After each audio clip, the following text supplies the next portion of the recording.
Hello, Patricia Segura here. This here is my e-portfolio. Here on my homepage, I have my educational philosophy where I state how learning should be fun and inviting. My plans as an educator would be to create a classroom full of diversity so every student feels included. I believe that students with welcoming environments welcome the lessons. I have also included a few details about myself.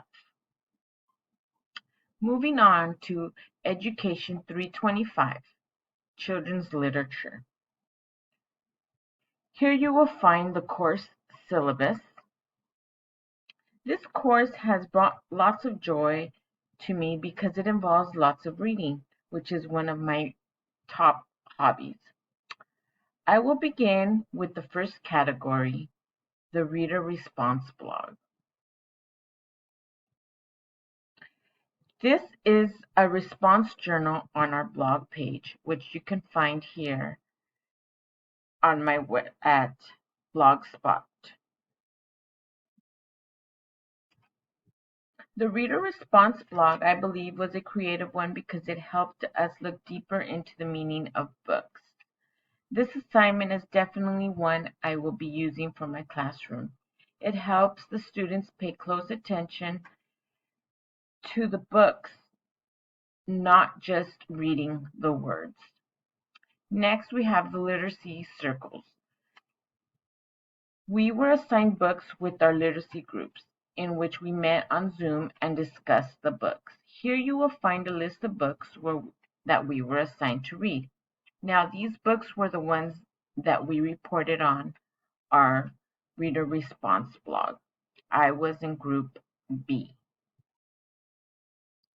Next, we have the book trailer. The book trailer, I have to say, was one of my favorite. I enjoyed putting together a little clip of my favorite book, The Outsiders, which you can find here. And I can say I would love doing this assignment for students just to see what their thoughts on books are, on how they perceive a book. Next, we have the Family Literacy Backpack. Now, this assignment was kind of stressful, having to put together a backpack that included an assignment for the entire family, not just the child themselves. So I chose the theme, the beach, because I love going there. So you can find every assignment that I put together for this backpack, family literacy backpack. And this assignment, I believe, is a good one because it gets the parents involved in their children's education. Next, we have the self-selected virtual library. Now, this one was kind of hard because it was a lot of reading, and creating a self-selected virtual library has been an experience of its own. I have always enjoyed reading and never thought about keeping track of the books I was reading. I just knew what books I read. The library is beneficial not only to myself, but to those I would like to encourage to read.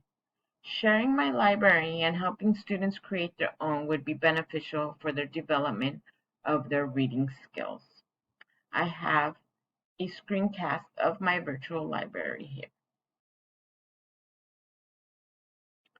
Next, I have the virtual library field experiment. Unfortunately, we were not able to go to a library and work there for a few hours or meet a librarian in person, but I was able to interview one, and she was nice enough to send me all her responses via email, which you can find here.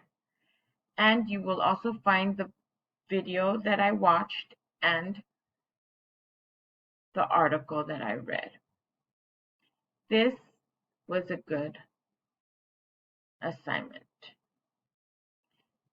but it was also one of the hardest ones for me. It was a bit stressful because we were having problems. I was having problems getting in touch with a librarian.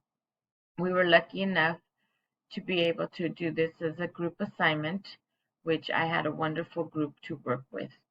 Um, if you go onto this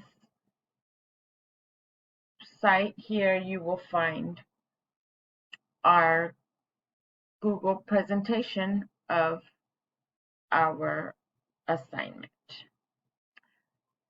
Last, I have other, which I included the social, emotional, and cultural anchor competencies. This, I believe, is a very useful framework. I believe every student and child should get to know this. Any teacher or parent can work with these. Um, these are just something that I will definitely be using in the classroom. Hope you enjoyed the little time I've spent on my e-portfolio. Enjoy the rest of your day.